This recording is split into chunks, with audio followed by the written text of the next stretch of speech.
சுவாமியின் லக்ஷ்மண சுவாமி நடந்து வரா. அவனுடைய காரியம் என்னன்னா, அவன் கைக்கு யார் அகப்பட்டு இருக்கானோ அத்தனையும் அவன் சாப்பிட்டுட்டே வருவான். அவனுக்கு எப்ப பசி வருதோ அந்த சமயத்துல கைய விரிப்பா, அதுக்குள்ள யார் இருக்காளோ, யானையோ சிங்கமோ புலியோ எது இருந்தாலும் தன்னுடைய பயத்துல அப்படியே அடைச்சுடுவான், அப்படியே சாப்பிடுவான். இப்படி இருக்கக்கூடிய அந்த கபந்தனுடைய கைகள்ல சுவாமியும் லக்ஷ்மண சுவாமியும் மாட்டின்ட்டா. மாங்கி பூதவலிம் தத்வா பலாய ஸ்வயசா சுகம். சுவாமி அண்ணா மாட்டின்ட்டோன்னான்னு லக்ஷ்மண சுவாமி கத்த, இது என்னன்னு தெரியலையே, ஏதோ இழுத்துட்டு போறதேங்கிறா. 2 பேரும் முடிச்சுட்டா, கையை வெட்டினா அவனை வதம் பண்ணிவிட்டா. கபந்தனுக்கு மோட்சத்தை கொடுத்தார். அவன் யாருன்னா கந்தர்வன். ஒரு சாபத்தினால் இந்த ரூபத்தை எடுத்துட்டு இருக்கான். அவன் அந்த சாப விமோசனமாச்சு கந்தர்வனாக மேல போற காலத்துல சுவாமி கிட்ட சொல்றான், சுக்ரீவோ நாம தர்மாத்மா கஷ்டித் வானரயூதபா. சுக்ரீவன் ஒரு குரங்கு, தர்மாத்மா குரங்குதான் இருந்தாலும் தர்மாத்மா கஷ்டித் வானரயூதபா. சுக்ரீவன் ஒருத்தர் இருக்கா, அவனை போய் நீங்க பார்க்கணும். அதற்கு முன்னாடி நீங்க போற வழியில இன்னொரு அம்மாவே நீங்க பார்க்கணும். யார் அந்த அம்மான்னா, சபரின்னு ஒரு அம்மா இருக்கா. அந்த அம்மாவை பார்த்து நீங்க தரிசனம் கொடுத்து அவளுக்கு மோட்ச கத்தியை கொடுத்துட்டு போகணும்னு சொல்லி இந்த கபந்தன் அந்த அம்மாவோட அட்ரஸ சொல்ல, இந்த 13 வருஷத்துல சுவாமி என்னன்னா, அப்படி காட்டுல இருந்து ஒரு இடத்துல இருந்து அன்னன்னைக்கு கிளம்புவார். அவருக்கு என்ன லட்சியம்னா, போற பாதையில யார் இருக்காளோ அவளை தரிசனம் பண்ணி அனுகிரகம் பண்றதுதான். ஒரு ஸ்பெஷல் அனுகிரகம் யாருன்னா அந்த சபரிக்கு தான். அட்ரஸ விசாரிச்சுட்டு போறார் சுவாமி. இந்த சபரியனுடைய ஆசிரமம் எங்க இருக்குன்னு சுவாமியை விசாரிச்சுட்டு போறார். தௌ புஷ்கரிண்யாக பம்பாயாக தீரமாசாத்ய பஸ்சிமம் அபஸ்யதாத் ததஸ்தத்ர சபர்யாரம்யம் ஆசிரமம். சபரியுடைய ஆசிரமம் எங்க இருக்குன்னு ஒவ்வொருத்தையும் விசாரிச்சுட்டு போறார். சபரி ரம்யம் ஆசிரமம். அப்படி ரம்யமா இருக்கக்கூடியதான அந்த ஆசிரமத்துக்கு சுவாமி வர, பம்பா நதி தீரத்துல. அது யாருடைய ஆசிரமம்னா மகந்தருடைய ஆசிரமம். 13 வருஷ காலங்களாக இந்த சபரி அங்க இருந்துட்டு இருக்கா. 13 வருஷமா இருக்காளான்னா குழந்தையிலேருந்து அந்த மகங்க ஆசிரமத்துல இருக்கா. அவளுக்கு விவாகத்துக்கு ஏற்பாடு பண்றா. விவாகம் பிடிக்கல. அவளோட வேடுவ ஜாதியில பிறந்த குழந்தை. அவள் சின்ன வயசுலயே கல்யாணத்துக்கு ஏற்பாடு பண்றா. அண்ண காலத்துல மறுநாள் காலத்தால கல்யாணம். ஒரு அந்த வேடுவ தலைவன் என்ன பண்றான்னா, நிறைய மிருகங்கள் எல்லாம் எடுத்துன்னு வந்து வச்சிருக்கான் பலி கொடுக்கறதுக்காக, கல்யாணத்துக்காக. உடனே அந்த சபரி பாக்குறா. அந்த பாட்டிகிட்ட போய் கேட்கிறா, எதற்காக இந்த பிராணிகள்லாம் இங்க இருக்கு, ஆடு மாடு கோழி இதெல்லாம் எதற்காகன்னா, நாளைக்கு உனக்கு கல்யாணம், உங்க அப்பா வேடுவ ஜாதியினுடைய தலைவன் இல்லையா, இதெல்லாம் வர இந்த ஊர்க்காரருக்கெல்லாம் அன்னம் பண்ணி போட போறார், விருந்து வைக்க போறார். அதற்காக இதெல்லாம் படைச்சு எடுத்துன்னு வந்திருக்கோங்க. உடனே சபரி சொன்னா, என்னுடைய ஒரு ஜீவனுடைய திருப்திக்காக இத்தனை ஜீவனை விடணுமா, இத்தனை ஜீவன்களை கொல்ல போறீங்களா? விடமாட்டேன்னு சொல்லிவிட்டு அங்கேருந்து இந்த பாட்டிகிட்ட கேட்டதுதான் தாமதம். கிளம்பி காட்டுக்கு ஓடி வந்துட்டா. ஓடி வந்து எங்க வந்தான்னா, இந்த மதங்கருடைய ஆசிரமத்துல வந்து சரணடைஞ்சா. நடந்தது அத்தனை யாரும் அவளை சேர்த்திக்க மாட்டேன்னா, உடனே மதங்கர் தான் அந்த சபரனுடைய மனசை தெரிஞ்சு அந்த ஆசிரமத்துல சேர்த்திக்கிறார். இந்த மதங்காதி ரிஷிகளுக்கு சிஸ்ரூஷ பண்ணிட்டு சின்ன வயசுல இருந்து இருந்துட்டு இருக்கா. அதனாலேயே அவளுக்கு ஒரு பக்குவம் மனசுல ஏற்பட்டு கொடுத்து, அவ சொல்லக்கூடிய அந்த குணகணங்களை கேட்டு கேட்டு ராமன் மேல ஒரு பிரீதி வந்து கொடுத்து,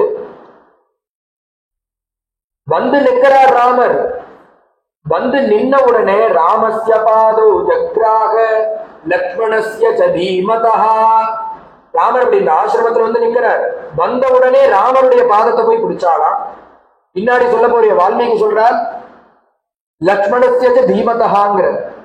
இதுக்கு அடுத்த சரித்திரம் ஹனுமத் தரிசனம். சுவாமி ஹனுமார் வந்து சுவாமியை தரிசனம் பண்ண போறார். பண்ற காலத்துல பார்த்தா 2 பேரும் சமாசனத்துல நிக்க போறார். ஆஞ்சநேய சுவாமி திக்குமுக்காடி போக போறார். யாரு அண்ணா யாரு தம்பின்னு தெரியாம. இந்த இடத்துல யானா என்ன பண்ணார் லக்ஷ்மண சுவாமின்னா, காமிச்சு கொடுத்தார். ஏன்னா 70 வயசு கிழவி, 80 வயசு ஆறுதவளுக்கு. அப்படி ஆடுற அவள்கிட்ட போய் சாமர்த்தியத்தையும் அவளுடைய புத்தி சக்தியும் எதிர்பார்த்தா முடியுமா? அவளுடைய பக்தியை மட்டுமே பார்க்கணும். அவர் ராமனிடத்துல அப்படி ஒரு பக்தி வச்சிருக்கா. அவளை போய் திண்டாட விடக்கூடாதுன்னு சுவாமி லட்சுமண சுவாமி என்ன பண்ணான்னா, 2 அடி பின்னாடி நின்றுட்டு கையை கட்டி வாய் புதைச்சு நிற்கிறார். லக்ஷ்மணஸ்ய தீமதா, முதல்ல ராமருக்கு நமஸ்காரம், பின்பு லக்ஷ்மண சுவாமிக்கு நமஸ்காரத்தை பண்றா. உடனே சுவாமி விசாரிக்கிறார், ராமேன, சுவாமி நேரடியாக அந்த சபரிட்ட விசாரிக்கிறார். ராமேன தாபசி பிருஷ்டா சா சித்தா சித்த சம்மதா கச்சித்தே நிர்ஜிதா விக்னா கச்சித்தே வர்ததே தபஹ கச்சித்தே குரு சுஷ்ரூஷா சபலா சாருபாஷினி கச்சித்தே நியமா பிராப்தாஹ கச்சித்தே மனசஸ் சுகம் கச்சித்தே சபரி விருத்தா ராமாய பிரத்யுபஸ்திதா. சபரி, நீ 12 வந்திய அனுஷ்டானங்கள்லாம் சித்தியாச்சா. கச்சித்தே நிர்ஜிதா விக்னாஹா, உனக்கு இருந்த விக்னங்கள்லாம் போச்சா. என்ன விக்னம்? வயசான கல்விக்கு எந்த விக்னம்னா, நம்ம பகவத் விஷயமா போற காலத்துல பார்த்தா விக்னங்கள் ஏகப்பட்டது வரும். அதெல்லாம் தாண்டிதான் பகவத் பக்தி பண்ணியாகும். பிரகலாத சுவாமி சொல்ற, நீ பகவத் பக்தி பண்ணணும்னு ஆரம்பிச்சேன்னா சித்தாத்மபாதம் கிருகம் மந்திரகோபம் வனங்கதோய தரிமாஸ்ரயேதா, நீ ஆத்துல இருந்து ஹரிபஜனம் பண்ணணும்னு நினைச்சேன்னா, அவருடைய அப்பாட்ட சொல்ற, அப்பா இந்த வீடுங்கிறது எப்படின்னா அந்த கூபம். அந்த கூபம்னா என்னன்னா பாழுங்கிணறு. சாதாரண கூபமா இருந்தா ஹித்வா ஆத்மபாதம் வனம் அந்த கூபம் வனங்கதா தரிமாசிரியதா, நீ ஆத்துல இருந்து ஹரிபஜனம் பண்ணணும்னு நினைச்சேன்னா, நீ கதைக்கு கிளம்பினேன்னா அந்த சமயத்துலதான் குழந்தைக்கு எக்ஸாம் இருக்கும், உன்னால வர முடியாது. நீ ஒரு பஜனைக்கு போகணும்னு நினைக்கிறேன்னா அந்த சமயத்துலதான் எங்கேயாவது யாராவது ஆத்துக்கு விருந்தாளி வருவா, கெஸ்ட் வருவா. இது போல நம்ம ஒரு பகவத் காரியம் பண்ணணும்னு நினைச்சுட்டு இருந்தோம்னா அந்த விக்னம் வர்றதுக்கு பஞ்சமே இல்லாம இருக்கும். அதையும் தாண்டி நம்ம ஹரிபஜனம் பண்ணணும்னா என்ன பண்ணணும்னா, பிரகலாத சுவாமி சொல்றார், ஆத்துல இருந்தா நீ என்னைக்குமே ஹரிபஜனம் பண்ண முடியாது, ஒரு நாமாக்களை கூட சொல்ல முடியாது. என்ன பண்ணா, சொல்லிக்காம கொல்லிக்காம ஆத்த விட்டு ஓடி போயிடுந்தார். வனங்கதா, காட்டுக்கு போனேன்னா நிம்மதியா ஹரிபஜனம் பண்ணலாம். ஏன்னா இந்த வீடுங்கிறது எப்படின்னா பாழும் கிணறுங்கிறார் பிரகலாத சுவாமி.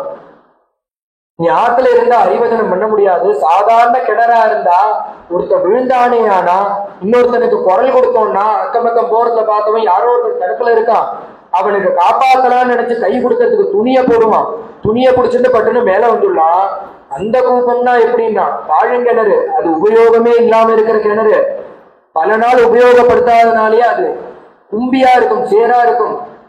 அந்த கிணறுல விழுந்தானே ஆனா அவனால ஜீவன் மேலே வர முடியாது, ஜீவன் போகும். எப்ப தெரியும் அவன் போயிருக்காங்கிறதுன்னா, ஒரு துர்நாற்றம் வெளியில வந்து யாரோ ஒருத்தர் அந்த நாத்தத்தை பிடிச்சிட்டு வந்து பார்த்தாதான் தெரியும் அதுக்குள்ள யாரோ ஒருத்தர் விழுந்திருக்கான்னு. அப்பேற்பட்டது இந்த கிரகஸ்தாசிரமம். உனக்கு பகவான் வேணும்னா வீடை விட்டுட்டு காட்டுக்கு போனா மட்டுமே ஹரிபஜனம் பண்ண முடியுங்கிறா. ஏன்னா பகவான் நாம சொல்லணும்னா இத்தனை இடையூறுகள் இருக்கும். அதை சொல்றார், கச்சித்தே நிர்ஜிதா விக்னாஹா கச்சித்தே வர்ததே தபஹா, உன்னுடைய தபசு விருத்தியாச்சா. தபசு விருத்தியாச்சான்னா என்ன அர்த்தம்? நாளுக்கு நாள் நம்மளுடைய இந்த பகவானை நோக்கி ஒரு பயணத்துல இருக்கவுமே அது முன்னேற்றத்துல இருக்கணும். ஆசையை குறைச்சுட்டே வரணும், பகவத் ஆசைய பெருக்கிட்டே வரணும். இததான் அந்த கபில வாசுதேவர் சொல்றார், அம்மா உன் மனசுல உன் மனச விஷய சுகத்துல வச்சேன்னா ஜென்மா, விஷய சுகத்துல இருந்து எடுத்து பகவான்கிட்ட வச்சேன்னா ஜென்மா இல்லாம பண்ணிக்கலான்னு பகவான். அது யோக அத்தியாத்மிக பும்சாம் மதோ நிஸ்ரேயசாயமே அத்தியந்தோ பரதிர்யத்ர துக்கஸ்ய ச சுகஸ்ய ச. இதுதான் கபில வாசுதேவர் அவருடைய அம்மாட்ட சொல்றார். கச்சித்தே வர்ததே தபஹா, தபச விருத்தியாச்சா. கச்சித்தே குரு சுஷ்ரூஷா, நீ உன்னுடைய குருக்களுக்கெல்லாம் சேவை பண்ணியே அது பலனை கொடுத்துதா. சபலாஹா, அது பலனை கொடுத்துதா. அது பலனை கொடுக்கறதுனா என்னன்னா பகவான் உள்ள தெரியறானா. பலன்கிறது என்னன்னா கஷ்டப்பட்டு எதற்கு பண்றோம்னா அந்த 2 வர புண்ணியம். அந்த புண்ணியம் எதுகிட்ட கொண்டு போய் விடும்னா குரு சிஸ்ரூஷ நம்ம கிட்ட நம்மளை கொண்டு போய் பகவான் இடத்துல விடும். அந்த குரு சிஸ்ரூஷ உனக்கு பலனை கொடுத்துதா. கச்சித்தே நியமா பிராப்தாஹா, உன் மனசு சந்தோஷத்தை அடைஞ்சுதா. கச்சித்தே மனச சுகம், மனசு சந்தோஷத்தை அடைஞ்சுதா, நிம்மதியா இருக்கா, வேண்டியதெல்லாம் கிடைச்சதா. இது போல பலவிதமான ஆத்ம விஷயத்தெல்லாம் பகவான் அவள்கிட்ட கேட்க, அதற்கு மேல கேட்கிறார், அத்ய பிராப்தா தபசித்திஹி. உடனே அவர் சொல்றா, சுவாமி கேட்டுட்டார். உடனே அந்த சபரி சொல்றா, இவ்வளவு நாள் எதுவுமே சித்தி ஆகல, ஆனா இன்னைக்கு எல்லாமே சித்தியா இருக்கு. அத்ய பிராப்தா தபசித்தி தவ சந்தரிசனான்மயா. சித்தி ஆகாம இருக்குறாமா, உன்னை பார்த்த இந்த க்ஷணம்னா எல்லாமே சித்தியாச்சு. அத்யமே சபலம் சபலம் ஜென்மா குருச்ச குரவச்ச சுபூஜிதாக, எல்லாமே எனக்கு பலனை கொடுக்கக்கூடிய நாள் இது. அத்யமே சபலம் ஜென்மா சொர்க்கஸ்சைவ பவிஷ்யதி त्वयिदेव वरे रामा பூஜிதே புருஷ ரிஷபா. உன்னை பூஜிச்சப்புறம் தான் இது எனக்கு பலனை கொடுத்தது. அதற்கு மேல சபரி சொல்றான், நீ ராமா உன்னை எதிர்பார்த்து காத்திருந்தேன். எவ்வளவு நாள்னா 13 வருஷமா காத்துருக்கேன். ஒரு நாள் 2 நாள் எல்லாருக்கும் அழுத்து போயிடும். இன்னைக்கு வரா நாளைக்கு வரான்னா ஒரு நாள் பண்ணது போல மற்றொரு நாள் எவ்வளவு நாள் பண்ணலாம்னா, ஒரு நாள் பண்ணலாம், மற்ற நாள் பண்ண ஒரு வாரம் பண்ணலாம், 10 நாள் பண்ணலாம். சபரி எத்தனை வருஷமா பகவான் எண்ணி காத்துட்டு இருக்கான்னா 13 வருஷம் ஒரே சிந்தனையில ஒரே பக்திய பண்ணிட்டு இருக்கா. அந்த தபசுனால அவளுக்கு என்னன்னா தியானம்லாம் சித்திச்சுடுதான். ராமர்கிட்ட சொல்றா, சக்ஷுஷா தபசௌமியேன பூதா சி ரகுநந்தனா, நீ பார்த்த உன்னுடைய பார்வையினால்தான் இப்ப தபசித்தியாச்சு. அதற்கு மேல சபரி சொல்றா, மதங்கராசிரமத்துல நான் இருக்கிற காலத்துல மதங்கர்லாம் கிளம்பி விமானம் வந்துட்டு அவர்லாம் கிளம்பி போயிட்டான். அந்த ரிஷிகள்லாம் கிளம்பும் போது அவளுடைய காலை பிடிச்சு நான் அழுதேன். நீங்களே கத்தின்னு நான் இருக்கேன், என்னை விட்டுட்டு கிளம்பி நீங்க வைகுண்டம் போறேனே, எந்த லோகத்துக்கோ போறேன், ஆனா என்னையும் கூட கூட்டிட்டு போக கூடாதா? நான் உங்களை நம்பிதானே இங்க இருக்கேன், எனக்கு வேற என்ன தெரியும் உங்களுக்கு கைங்கரியம் பண்றதை தவிர, என்னையும் கூட்டிட்டு போங்கன்னு சொல்லி அழுதேன். உடனே அந்த மதங்கர் சொன்னார், ஏ அசடே, நாங்கெல்லாம் எந்த பிரபுவை தேடி அங்க போறோமோ அந்த பிரபு ஒன்ன தேடிட்டு ஓசலுக்கு கதவை தட்டின்னு வர போறாண்டி. ஆகமிஷ்யதி தே ராமஹா சுபுண்யம் ஸ்வபுண்யம் இமம் ஆசிரமம். ஒன்ன தேடி உன் பொருட்டு உனக்காகவே அந்த ராமன் வரப்போறான். சதே ஆகமிஷ்யதி தே ராமஹா, உன்னை தேடிட்டு வரா, நீ எதற்கு அவனை தேடின்னு அங்க வரணும் அப்படின்னு மதங்காதிகள் என்கிட்ட சொன்னா. அது இல்லாம நீ சித்திரக்கூடம் வர காலத்திலேயே நீ சித்திரக்கூடம் வந்திருப்ப, இவா கிளம்புற காலத்துல நீ சித்திரக்கூடத்துக்கு வந்திருப்பராமான்னு சொல்றாளாம். ஏன்னா தியானத்தினால சுவாமியுடைய கமனாகமனம் எல்லாம் இந்த சபரிக்கு தெரியுது. இப்படி ராமர்கிட்ட தன்னுடைய தபச முழுக்க சமர்ப்பணம் பண்ண உடனே சுவாமி கேட்டார், சபரி உனக்கு என்ன வேணும்ன? எனக்கு ஒண்ணும் வேண்டாம், உனக்காக நான் உன்னை எடுத்து வச்சிருக்கேன், அதை நீ ஸ்வீகரிச்சுக்கணும்.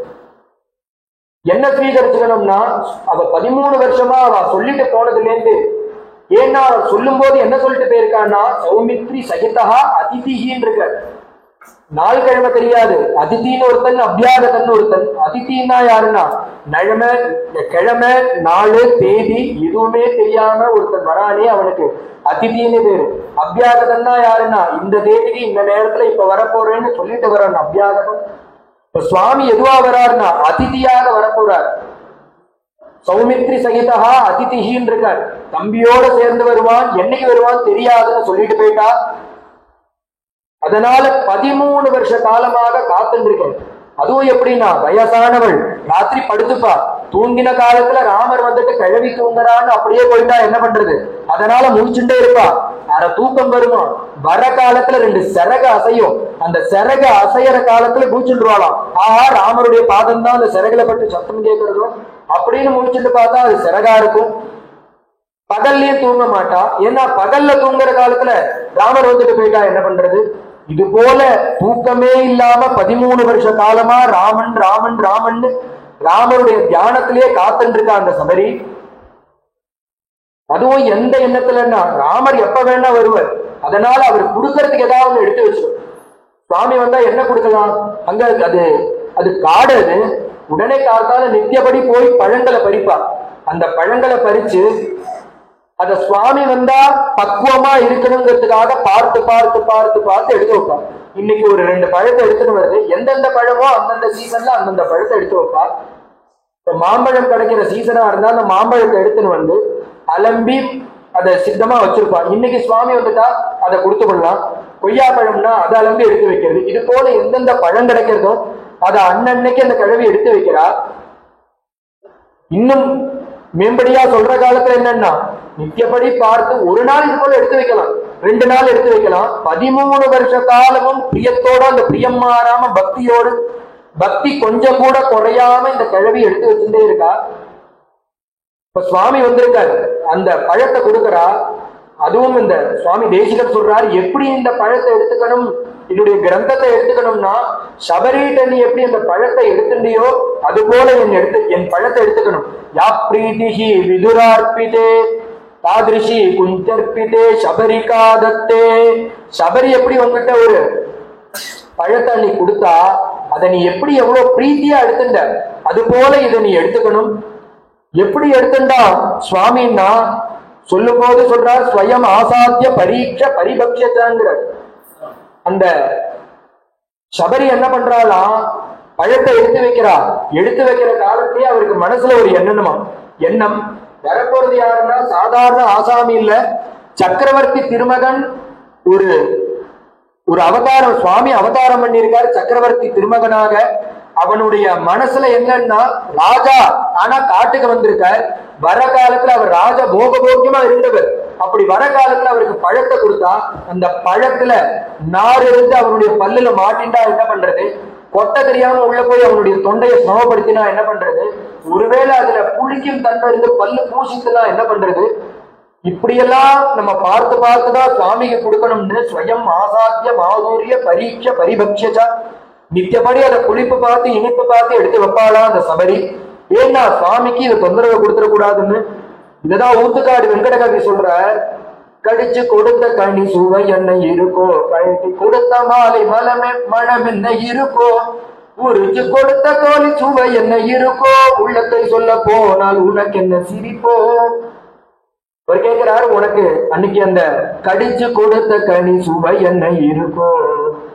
ஒரு ஒரு அம்மா இருக்காளே காட்டுல 13 வருஷம் நீ போற காலத்துல கடிச்சிட்டு அந்த பழத்தை கொடுத்தா அதுல என்ன டேஸ்ட் இருந்ததுன்னு தெரியல, நீ வாங்கி உடனே சாப்பிட்டப்பா, கழட்டி கொடுத்த மாலை மனம் என்ன இருக்கோ. இன்னொரு அம்மா மேலேயே சுவாமிக்கு போடக்கூடியதான மாலை பட்டாலே அதை சுவாமிக்கு நம்ம சாத்தக்கூடாதுன்றோம்.